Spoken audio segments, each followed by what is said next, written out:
Welcome guys, welcome to this session of AS15 employee benefits. बच्चों, last lecture में मैंने आपसे कहा था कि मैं आपको 3 प्रैक्टिकल क्वेश्चंस कराऊंगा AS15 के, जो कि एग्जाम्स में आ चुके हैं लेकिन आपके स्टडी मटेरियल में नहीं है। तो अभी हम पहले वो 3 प्रैक्टिकल क्वेश्चंस करेंगे, इसके बाद 2 क्वेश्चन अभी और करेंगे जो कि थ्योरेटिकल हैं और वो स्टडी मेट के अंदर हैं। Question number 7, question number 8। चलो बच्चों, पहले वो 3 क्वेश्चन जो एग्जाम्स में आ चुके हैं देखिएगा। AS15 employee benefits, question number 1। और ये तीनों क्वेश्चन डिफाइंड कंट्रीब्यूशन प्लान के हैं। थोड़ा सा मैं आपको कुछ समझाता हूं क्वेश्चन कराने से पहले। देखिएगा, ये जो 3 प्रैक्टिकल क्वेश्चंस हैं ये है डिफाइंड कंट्रीब्यूशन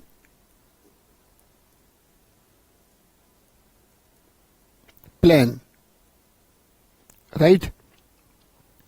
अभी जो डिफाइंड कंट्रीब्यूशन प्लान के 3 क्वेश्चंस हैं, इसमें कुल 5 इंफॉर्मेशन है। इन 5 टोटल जो इंफॉर्मेशन हैं इन क्वेश्चन में 5 हैं। इन 5 इंफॉर्मेशन में से कोई एक इंफॉर्मेशन मिसिंग होगी, बस उसी को फाइंड करना होगा। वो 5 इंफॉर्मेशन कौन सी वो देखिएगा, एक एक करके लिखता हूं। पहली, opening balance of plan assets. जब अलग अलग एम्प्लॉयर एक फंड बनाते हैं जो कि एक एक्सटर्नल एंटिटी है, जो कि एम्प्लॉयर के कंट्रोल में नहीं है, और बड़े सारे एम्प्लॉयर्स उसमें फंड उसमें कंट्रीब्यूशन देते हैं अपना, ताकि जो एम्प्लॉय रिटायरमेंट ले तो पोस्ट एम्प्लॉयमेंट बेनिफिट एम्प्लॉयर को न देने पड़े बल्कि वो फंड से पे हो। तो जब उस फंड में बड़े सारे एम्प्लॉयर्स कंट्रीब्यूट करते हैं तो उस फंड का क्या होता है, उस फंड को वो एक्सटर्नल एंटिटी, वो ट्रस्टी उस फंड को इन्वेस्ट करते हैं, और इन्वेस्टमेंट के ऊपर जो इंटरेस्ट मिलता है वो इंटरेस्ट भी उसी फंड में एक्यूमुलेट होकर री इन्वेस्ट होता है, राइट बच्चों। इसे हम कहते हैं प्लान एसेट्स। तो किसी भी साल के पहले दिन 1 अप्रैल को प्लान एसेट्स का ओपनिंग बैलेंस कितना है। ये प्लान एसेट्स क्या है, मैं एक बार दोबारा यहां समझा रहा हूं, देखिएगा। ये वो फंड है जिसमें बड़े सारे एम्प्लॉयर्स ने पैसा कंट्रीब्यूट करा, राइट। यहां पर पैसा बड़ा सारा कंट्रीब्यूट करा है अलग अलग एम्प्लॉयर्स ने। इस पैसे को इन्वेस्ट किया गया कैपिटल मार्केट में, गवर्नमेंट सिक्योरिटीज में, गवर्नमेंट बॉन्ड्स में, और उस इन्वेस्टमेंट के ऊपर जो इंटरेस्ट मिला वो भी इसी फंड में ऐड होकर री इन्वेस्ट हुआ और कंपाउंड इंटरेस्ट मिला। इसको कहते हैं बच्चों प्लान एसेट्स।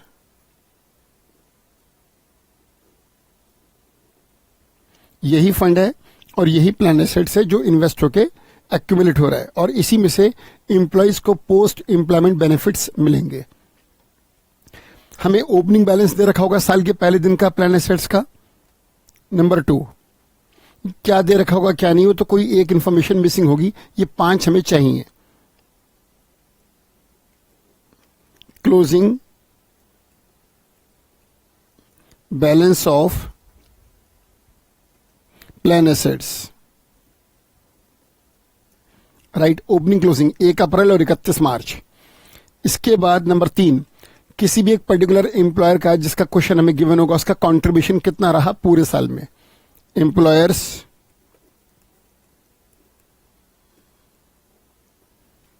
या अगर बड़े सारे एम्प्लॉयर्स हैं उन सबका टोटल कंट्रीब्यूशन कितना रहा, एम्प्लॉयर्स कंट्रीब्यूशन।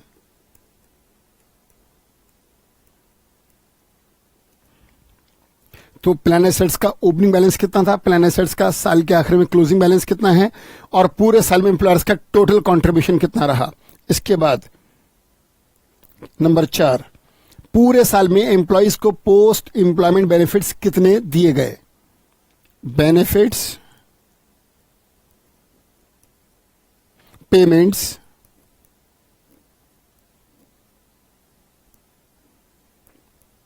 टू रिटायरीज, जिन्होंने रिटायरमेंट ली, रिटायरीज। बेनिफिट पेमेंट टू रिटायरीज, जिन्होंने रिटायरमेंट ली, जिन एम्प्लॉयज ने, उनको कितने बेनिफिट पे हुए। 5वां और आखिरी, इस प्लान एसेट्स को जब इन्वेस्ट करा होगा तो उस पर रिटर्न्स कितने मिले पूरे साल में। 5th information,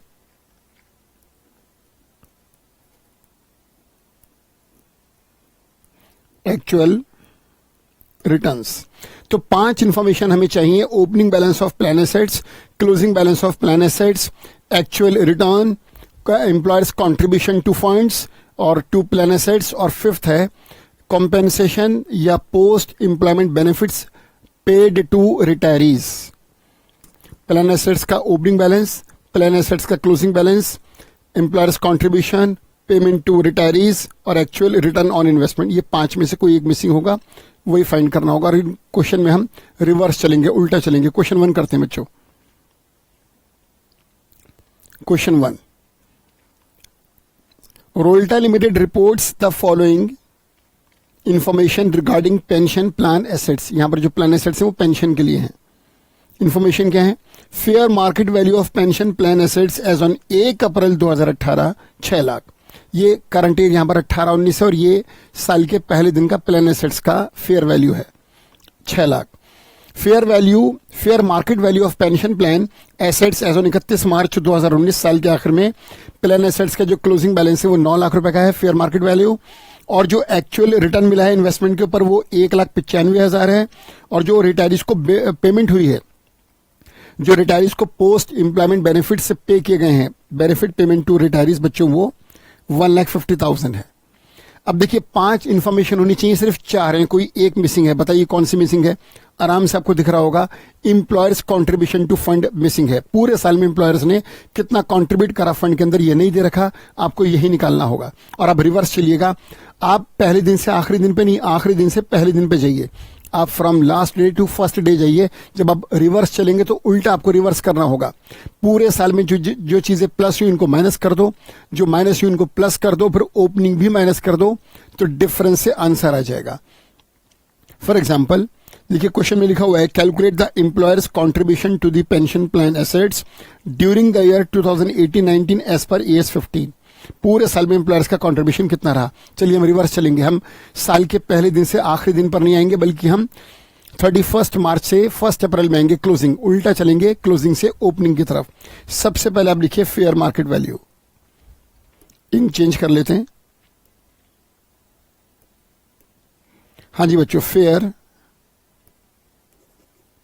fair market value of plan assets. ऊपर देख लीजिए क्वेश्चन में क्या लिखा हुआ है, fair market value of plan assets, pension plan assets. तो हम पूरा लिखेंगे बच्चों।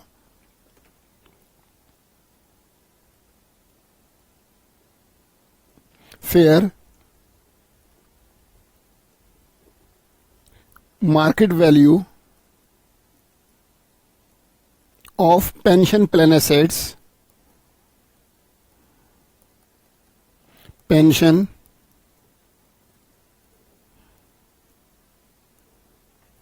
Plan assets as on 31 March 2019। 2 line में लिख लेता हूं।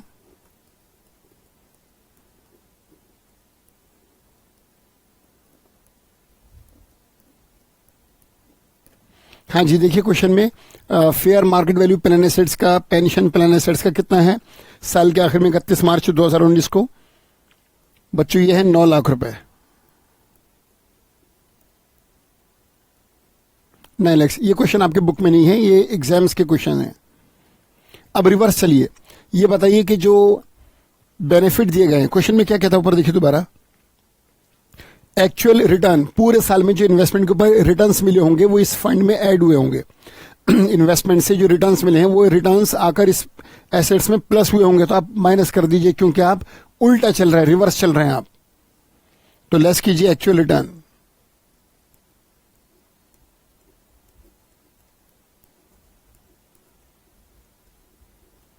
Less actual returns. कितने बच्चों ये एक्चुअल रिटर्न्स का अमाउंट कितना है क्वेश्चन में? 1,95,000।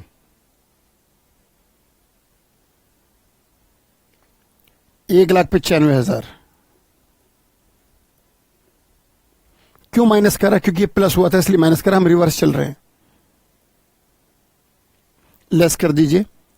9 लाख में से 1,95,000 माइनस कीजिए, आंसर कितना आएगा?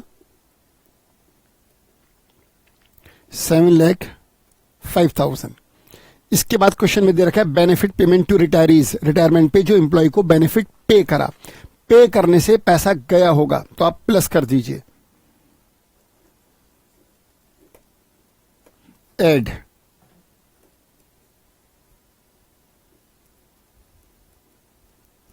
बेनिफिट्स पेमेंट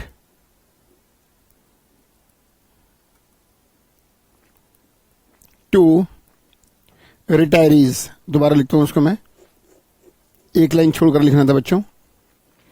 हाँ जी, क्या लिखेंगे, ऐड बेनिफिट्स पे करने से फंड एसेट्स कम हो गई होंगी, तो आपको रिवर्स चलना है, उल्टा चल रहे हैं आप, तो जो लेस हुआ था उसे ऐड कर दीजिए।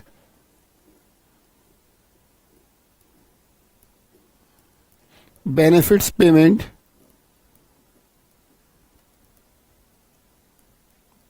To retirees,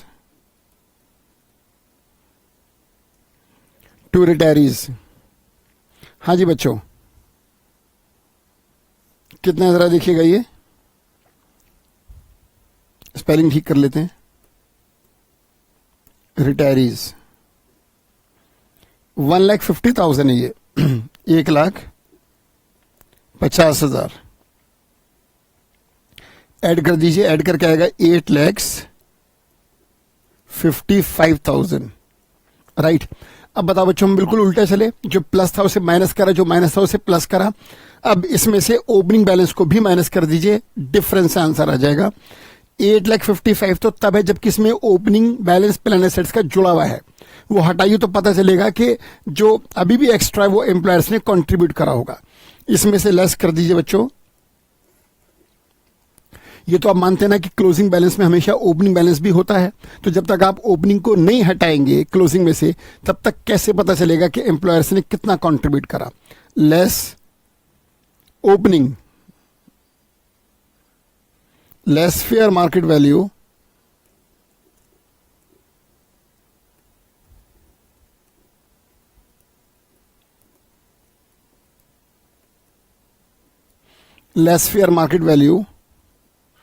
of pension plan assets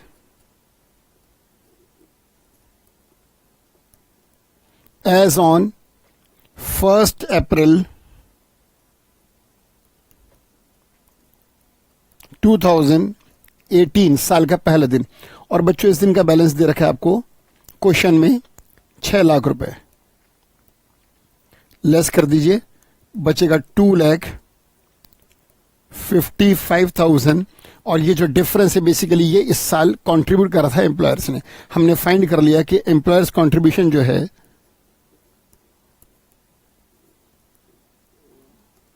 employers contribution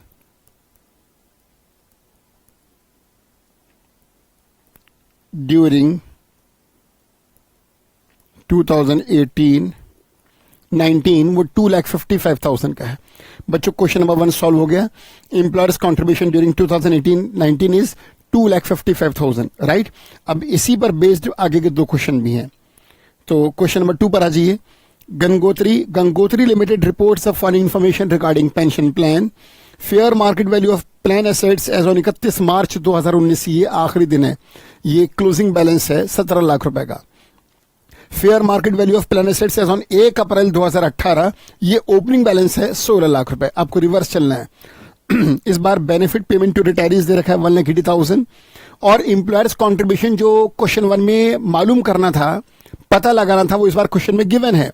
employers contribution है 1,50,000। तो कौन सी इंफॉर्मेशन है जो क्वेश्चन में गिवन नहीं है? वो इंफॉर्मेशन है बच्चों एक्चुअल रिटर्न, कि जब इस प्लान एसेट्स को इन्वेस्ट करा होगा तो रिटर्न्स कितने मिले होंगे, नहीं दे रखा। रिवर्स चलेंगे, निकल आएगा।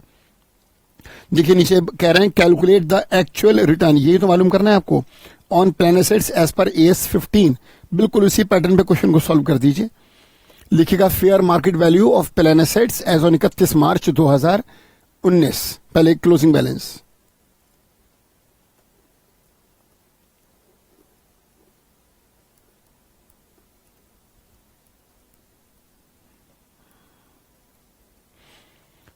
फेयर मार्केट वैल्यू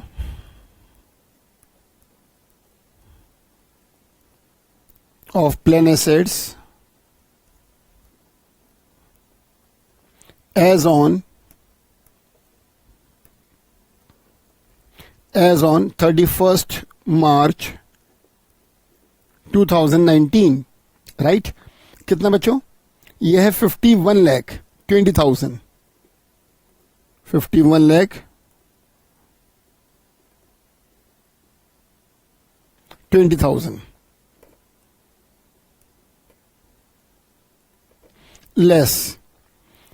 देखिए, benefit payment to retirees, retirees को जो बेनिफिट पे करा, पेमेंट जो करी, पेमेंट करने से लेस हुआ होगा तो ऐड करेंगे। बच्चों, जो हमने पे करे रिटायरीज को, उससे कैश का आउटफ्लो हुआ होगा।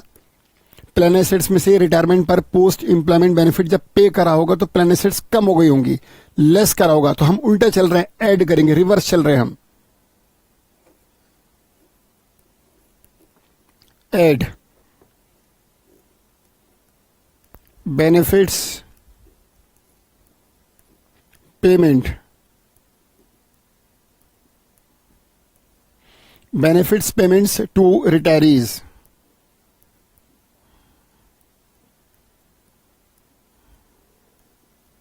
कितना बच्चों?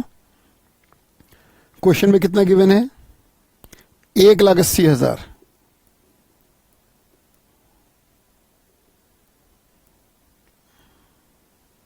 ऐड करिए, 51,20,000 plus 1,80,000, it is 53 lakhs।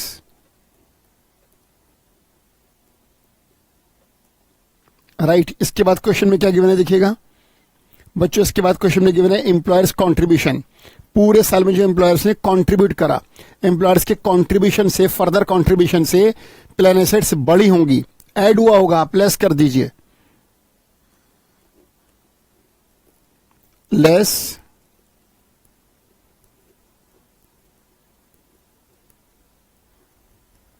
Employers contribution. कितना है बच्चों ये एम्प्लॉयर्स कंट्रीब्यूशन? ये है 1,50,000। लेस कीजिए इसको, 1,50,000। इसे लेस करने के बाद बचा 51,50,000। बैलेंस आया बच्चों 51,50,000। अब इसमें से क्योंकि क्लोजिंग में ओपनिंग भी होता तो ओपनिंग भी लेस कर दीजिए, less opening balance. Opening balance question में कितना गिवन है देखिएगा। सॉरी, मैंने फिगर्स, क्वेश्चन जो मेरे पास अवेलेबल है, मैंने उसमें क्वेश्चन नंबर 3 की फिगर्स ले ली। एक्सट्रीमली सॉरी, ठीक कर देता हूं, कोई बात नहीं, कोई बात नहीं बच्चों। मेरे पास जो क्वेश्चन है असाइनमेंट, मैंने उसमें से क्वेश्चन 3 की फिगर्स ले ली, ठीक कर देता हूं उसको मैं, प्लीज सॉरी इसके लिए। कितना था क्लोजिंग बैलेंस? 17 और ओपनिंग था 16। 17, 16, 180।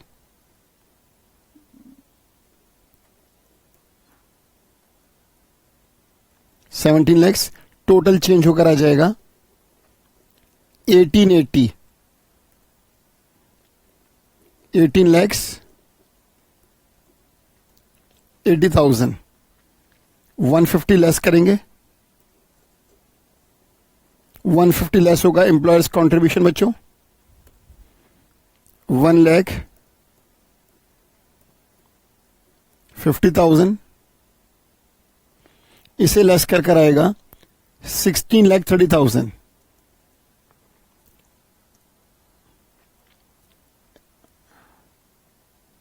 Sorry, 1880 minus 115, yes 16,30,000।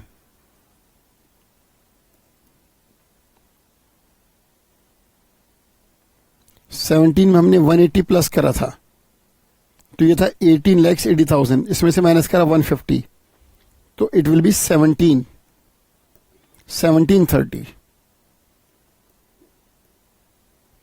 1730। Now less opening balance, less fair market value of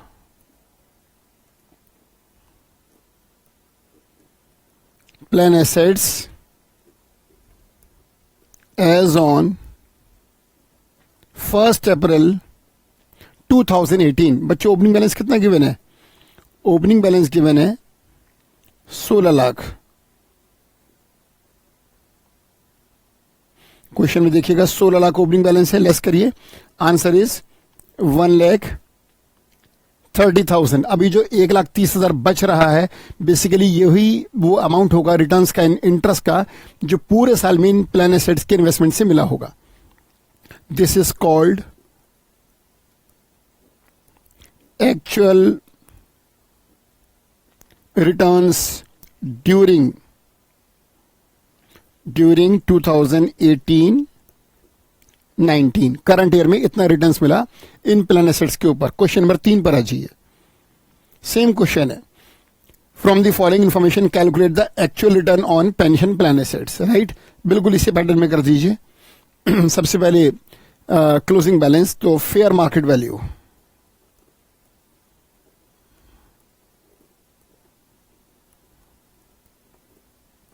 fair market value of pension plan assets, pension plan assets as on when 31st March 2014, as on 31st March 2014। हाँ जी, closing balance कितना है बच्चों? Closing balance है 51,20,000। ये मैंने गलती से question number 2 में ले लिया था।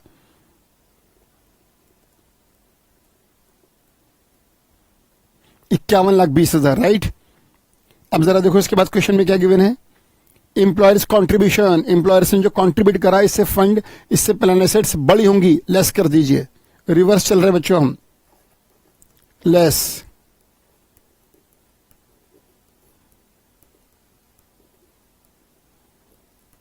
ये डिफाइंड कंट्रीब्यूशन प्लान है बच्चों, एम्प्लॉयर्स कंट्रीब्यूशन। एम्प्लॉयर्स कंट्रीब्यूशन कितना है दोस्तों? 6,65,000, 6,65,000। लेस करो उसको, कैलकुलेटर पे माइनस करो।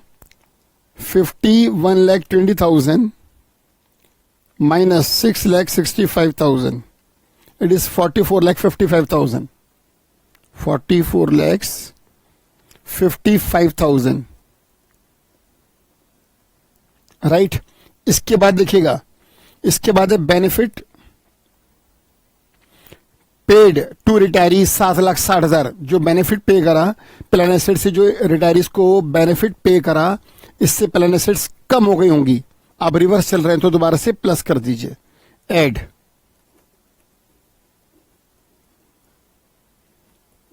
बेनिफिट्स पेमेंट,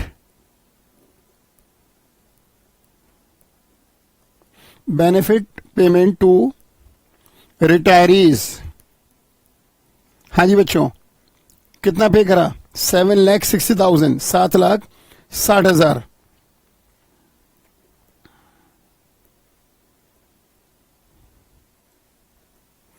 ऐड करा इसको आपने, चलिए ऐड करके बताइए कितना आया। Plus 7,60,000, now it is 52,15,000।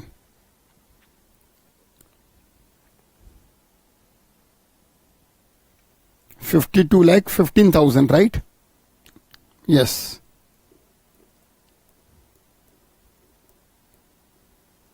$52,15,000 इसमें से लेस कर दीजिए। Opening balance less fair market value, less fair market value of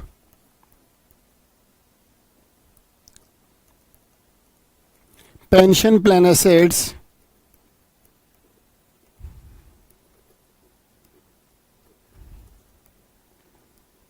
as on 1 April 2013। 1 April 2013 को कितना है बच्चों opening balance?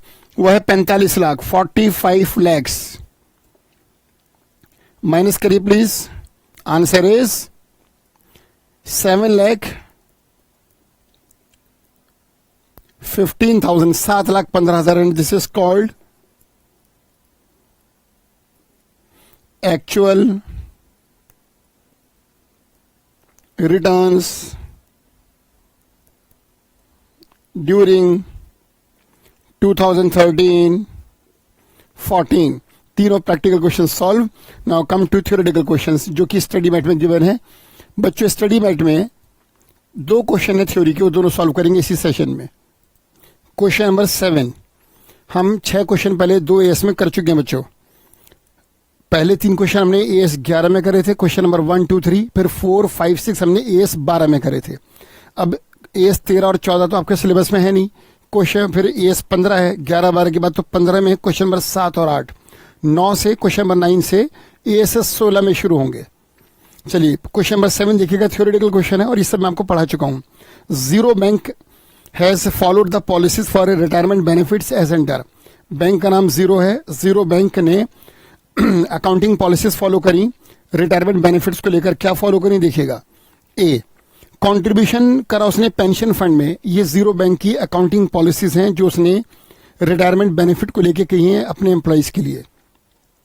Contribution to pension fund is made based on actual valuation at the year end in respect of employees who have opted for pension scheme. जिन employees को pension scheme में आना था उनके लिए पेंशन फंड में contribute करा bank ने और इसकी कैलकुलेशन करी एक्चुअल बेसिस पर। राइट, बिल्कुल सही पॉलिसी है। B, contribution to the gratuity fund is made based on actual valuation at the year end. ये भी ठीक करा, पहला भी ठीक है, दूसरा भी ठीक है। दोनों में एक्चुअल वैल्यूएशन लगेगी। बेसिकली डिफाइंड बेनिफिट प्लान के पार्ट हैं, एक्चुअल वैल्यूएशन से होगा। पोस्ट इंप्लीमेंट बेनिफिट्स हैं ये। C, leave encashment is accounted for on pay as you go method. This is absolutely wrong, बिल्कुल गलत है ये। लीव एनकैशमेंट पक्का मिलता है, एम्प्लॉय छुट्टी ले या न ले। अगर एक एम्प्लॉय को 1 साल में 40 छुट्टियां दी गई हैं और वो अगर ऑफ लेता तो गुड, ऑफ लेगा तो भी 40 दिन की सैलरी मिलेगी क्योंकि ये पेड लीव होती है, और नहीं लेगा तो भी सैलरी मिलेगी। ऐसा नहीं है कि पे एज यू गो, तुम जाओगे तभी पैसा मिलेगा। नो, ये एक्यूरेट बेस पर होता है, पे एज यू गो बेसिस पर नहीं होता। तो पहला जो ए और बी का ट्रीटमेंट दिया इस कंपनी ने वो सही दिया बैंक ने, लेकिन सी का ट्रीटमेंट सही नहीं दिया। ये आपसे कह रहे हैं। क्वेश्चन बेसिकली यहां से स्टार्ट है। क्वेश्चन को मैं अंडरलाइन कर रहा हूं। क्वेश्चन है, comment weather the policies in accordance with as 15। क्या ये बैंक की अकाउंटिंग पॉलिसीज एएस 15 के अनुसार है? हाँ है। ए और बी केस में, सी में नहीं है। तो ए और बी में ये पॉलिसीज के अनुसार एएस 15 के अनुसार है अकाउंटिंग पॉलिसी, सी में नहीं है क्योंकि जो लीव एनकैशमेंट है वो एक्यूरल बेस होता है। एक्यूरल का मतलब ड्यू होते ही पे करना होता है। जो लीव एनकैशमेंट है वो ड्यू बेसिस पर है कि भाई ठीक है छुट्टी लो ना लो, लीव एनकैशमेंट ड्यू है और ये पे होगा। और यहाँ कह रहे हैं पे एज यू गो, अगर वो जाएंगे तो ही मिलेगा, जब वो जाएंगे तब मिलेगा, ऐसा नहीं है। चलो बच्चों, अब मैं तीनों के बारे में लिख रहा हूं। ए और बी तो बिल्कुल एएस 15 के अनुसार बैंक ने फॉलो करा अकाउंटिंग पॉलिसीज को। सी में बैंक ने एएस 15 को फॉलो नहीं करा। तो ये तीनों बातें मैं अलग अलग लिखूंगा। पहले ए का आंसर बच्चों, क्वेश्चन आपको मालूम है, सीधा आंसर लिख रहा हूं। एज द कंट्रीब्यूशन, जैसे कि हम जानते हैं कंट्रीब्यूशन टू पेंशन फंड, पहला वाला पेंशन ही है ना,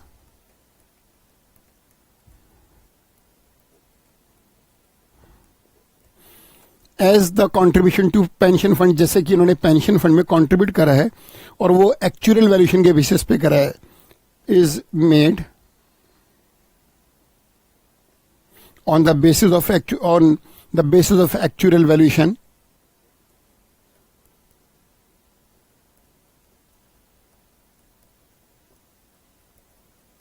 actual valuation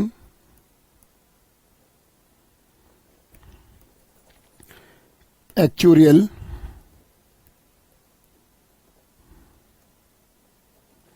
valuation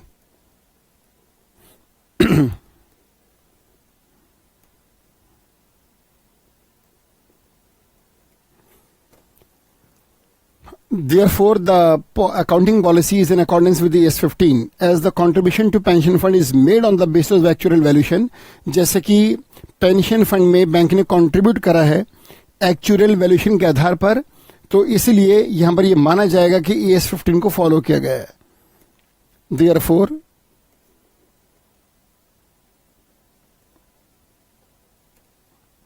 Therefore, the policy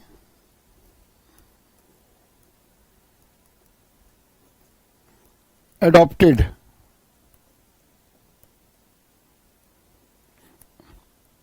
by the bank is in accordance with AS 15.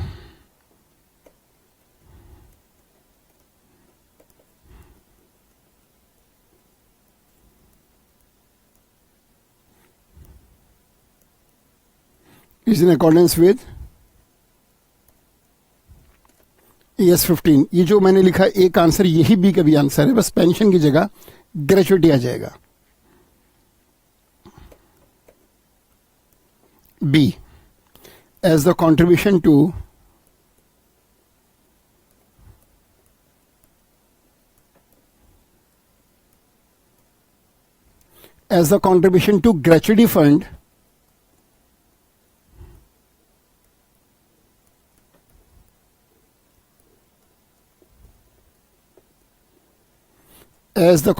gratuity fund is made on actual valuation basis, is made on the basis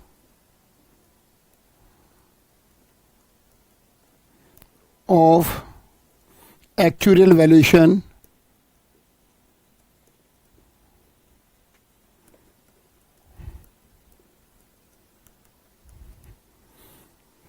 therefore same answer बच्चों जो ए का है. Therefore, the policy adopted by the bank is in accordance. Therefore, the policy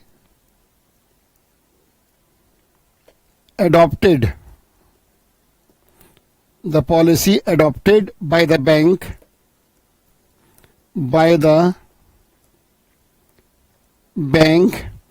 is in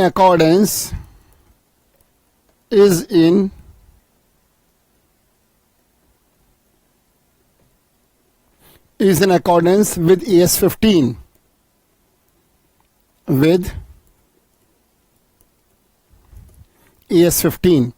सी का answer अलग होगा. सी में उन्होंने क्या करा कि लीव एनकैशमेंट को पे एज यू गो फॉलो करा के जब जाओगे तभी मिलेगा लीव एनकैशमेंट. ऐसा नहीं है, वो मिलता है, पक्का मिलता है, चाहे एम्प्लॉय ऑफ ले ना ले, और वो एक्रूअल बेसिस पर होता है, हर साल का उसी साल मिलता है.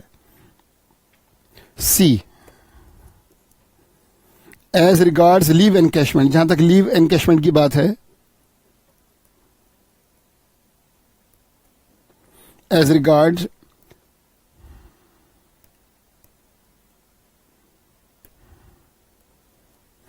Leave encashment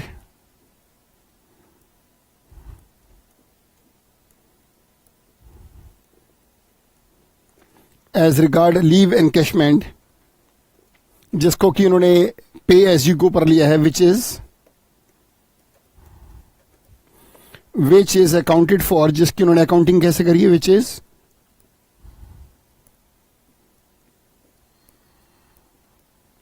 accounted for on pay as you go basis is not in accordance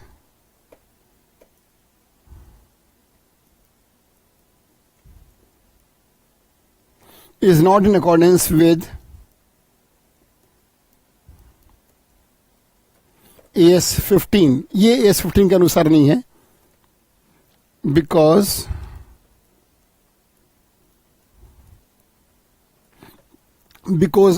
we know that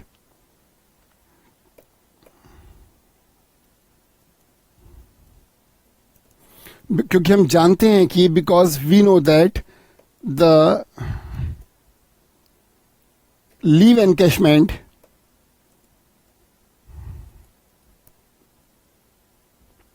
is always on accrual basis. Is always on accrual basis. बच्चों क्वेश्चन नंबर 7 इज ओवर, खत्म हो गया. Now come to question number 8. Question number 8 बच्चों, question number 8.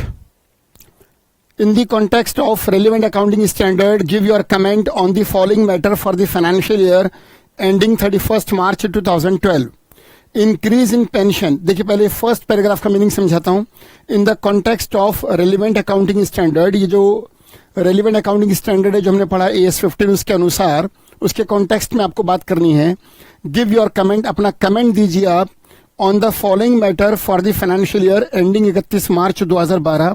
ये कह रहे हैं कि हम आपको नीचे के केस दे रहे हैं, इस केस को लेकर आप अपना कमेंट कीजिए, और जो कमेंट होगा आपका वो किसके कॉन्टेक्स्ट में होना चाहिए? AS 15 एम्प्लॉय बेनिफिट्स के. मैटर ये है कि increase in pension liability on account of wage revision in 2011-12.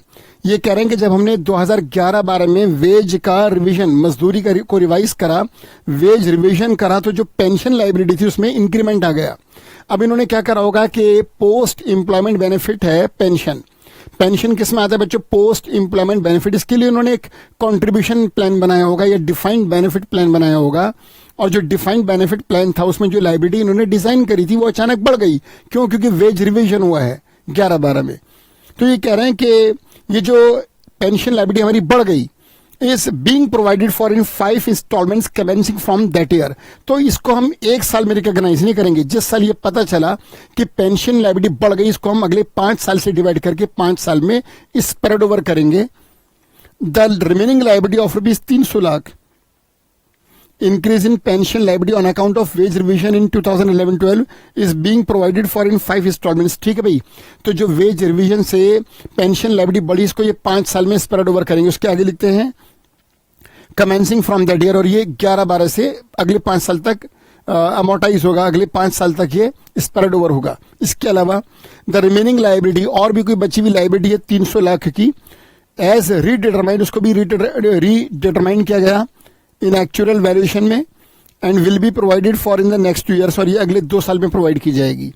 देखिए ये कह रहे हैं कि increase in pension liability on account of wage revision in 2011-12 is being provided for in 5 installments commencing from that year. The remaining liability of ₹300 lakh as redetermined in actual valuation will be provided for in the next 2 years. तो एक तो veg revision की वजह से liability बढ़ी, वो तो 5 साल में स्प्रेड ओवर होगी. एक एक्चुअल वैल्यूएशन की वजह से जो लाइबिलिटी बढ़ी है 300 लाख की, उसको भी अगले 2 साल में स्प्रेड ओवर किया जाएगा. All these are wrong. All these are in against of AS 15. It is against of the provisions of AS 15. AS 15 ने कहा था कि अगर वेज रिवीजन हो, या AS 15 ने कहा कि अगर एक्चुअल वैल्यूएशन में रिवीजन होती है और रिवीजन की वजह से अगर कोई पोस्ट एम्प्लॉयमेंट लाइबिलिटी बढ़ती है, तो इसको उसी साल, जिस साल ये आपकी नॉलेज में आएगा कि लाइबिलिटी बढ़ गई, उसी साल रिकॉग्नाइज होगा PNL में. भले ये PNL एक्यूरल बेस होता, कोई बात नहीं, हम इसको रिकॉग्नाइज करेंगे as per AS 5 prior period items and extraordinary items. आपको ये समझना है क्वेश्चन नंबर 8 का आंसर मैं कहां से लाया, मैं आपको बताता हूं. इससे पहले वाले लेक्चर में, जो फर्स्ट लेक्चर था AS 15 का, उसमें आप देखिए मैंने आपको पावर पॉइंट प्रेजेंटेशन दिया था, PPTs शो करी थी. सबसे लास्ट PPT का नाम था टर्मिनेशन बेनिफिट्स, राइट. ठीक उससे पहले वाली देख लीजिए आप. प्रीवियस लेक्चर का जो पावर पॉइंट प्रेजेंटेशन था उसमें सेकंड लास्ट PPT, कौन सी? सेकंड लास्ट PPT देखिएगा. उस पर ऊपर हेडिंग है इंपॉर्टेंट पॉइंट्स. इंपॉर्टेंट पॉइंट्स जो हेडिंग है सेकंड लास्ट PPT में, वहां पर क्वेश्चन नंबर 7 का भी पूरा आंसर है जो मैंने अभी सॉल्व करा. क्वेश्चन नंबर 8 का भी पूरा आंसर है जो मैं सॉल्व करने जा रहा हूं. चलिए जरा देखिएगा इसका आंसर.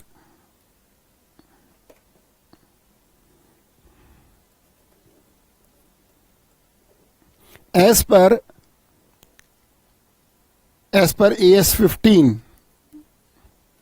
बच्चों AS 15 के अनुसार, where the retirement benefit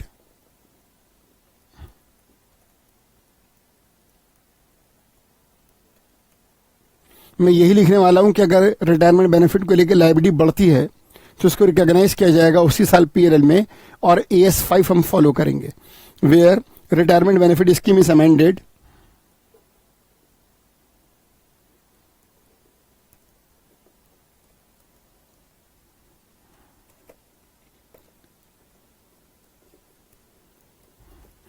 as per ES 15 where retirement benefit scheme is amended in a manner, इस तरह से अमेंड होती है वो, इन अ मैनर जिसका परिणाम ये निकलता है विच रिजल्ट्स, जिसका, और यही लैंग्वेज है बच्चों, वहां पर देख लीजिए आप पीपीटी में, इससे पहले वाले लेक्चर की सेकंड लास्ट पीपीटी, हेडिंग है इंपॉर्टेंट पॉइंट्स, उसका लास्ट पैराग्राफ इस क्वेश्चन का आंसर है। In a manner which results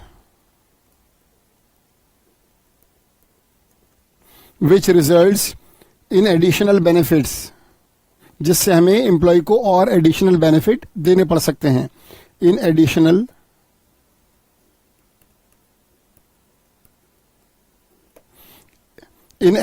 benefits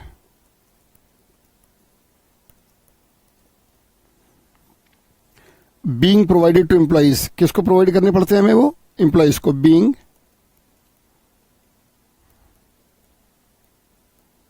being provided to employees,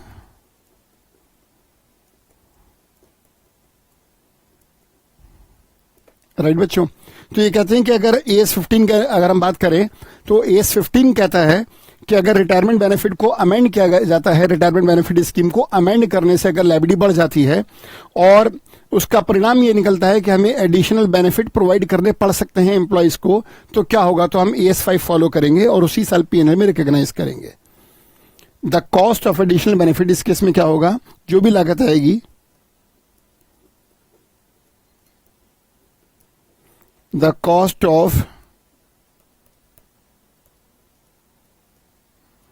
additional benefits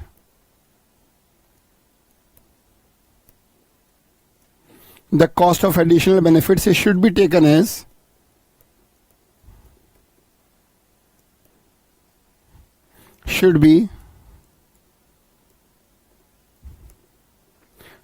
as prior period items। ये बच्चों नाम है ES 5 का। पहले से रिलेटेड आइटम हम दिखा रहे हैं, प्रायर पीरियड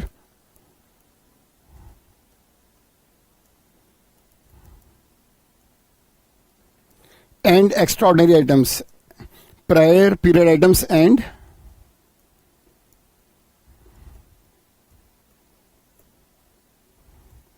एक्स्ट्राऑर्डिनरी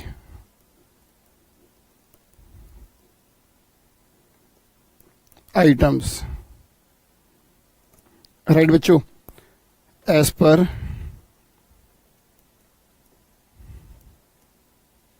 ES 5। समझ आया भाई? तो अब मैं इसके कॉन्टेक्स्ट में अपना ये जो क्वेश्चन था इसका आंसर देने जा रहा हूं, एज फ्रॉम सेकंड पैराग्राफ। अभी तो मैंने जनरल बात करी, अब मैं इस क्वेश्चन के रेस्पेक्टिव आंसर दूंगा। फ्रॉम द अबव डिस्कशन, जो भी हमने ऊपर डिस्कस करा इस पैराग्राफ में, from the above discussion it is clear, ये साफ है, it is clear that the method adopted, ये जो मेथड अडॉप्ट किया है कंपनी ने, द मेथड अडॉप्टेड, मेथड कही है, पॉलिसी की बात है, द मेथड अडॉप्टेड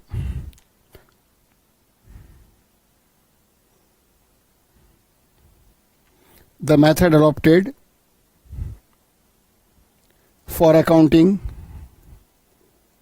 लेखांकन के लिए, for accounting the increase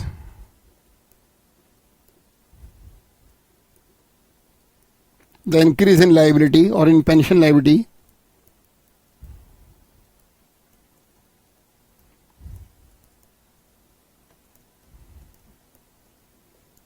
is not in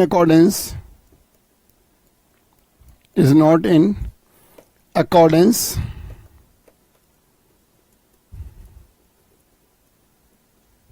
with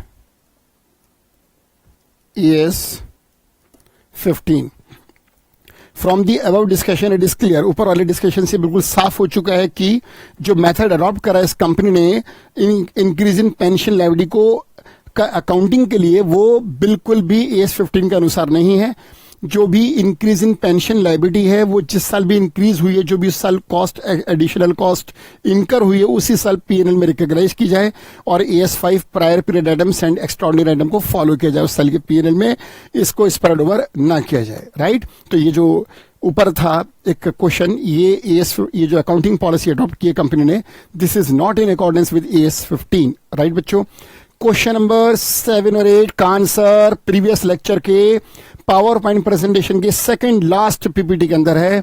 हो सकता है कि मैं गलत हूं, सेकंड की जगह थर्ड लास्ट हूं, लेकिन जो भी है मुझे सेकंड लास्ट याद है। लेकिन इंपॉर्टेंट है उसकी हेडिंग, इंपॉर्टेंट पॉइंट, ये उसकी हेडिंग थी और उसमें 3 या 4 पैराग्राफ थे। ऊपर के जो लास्ट पैराग्राफ को छोड़ दें तो वो क्वेश्चन नंबर 8 का सॉल्यूशन था और ऊपर के जो पैराग्राफ है वो सारे के सारे क्वेश्चन नंबर 7 के सॉल्यूशन थे। वो एक अकेली सिंगल पीपीटी, वो सिंगल पेज क्वेश्चन 7 और 8 का कंप्लीट कॉम्प्रिहेंसिव आंसर था बच्चों। इसके अलावा जो 3 क्वेश्चन मैंने इस क्लास में और करे वो तीनों एग्जाम्स में आ चुके हैं डिफाइंड कंट्रीब्यूशन प्लान को लेकर। राइट, तो अब इस लेक्चर के बाद AS 15 थ्योरेटिकली प्रैक्टिकली पूरी तरह से कंप्लीट हुआ। नेक्स्ट लेक्चर में हम बच्चों नेक्स्ट अकाउंटिंग स्टैंडर्ड पढ़ेंगे। Right, thank you so much दोस्तों।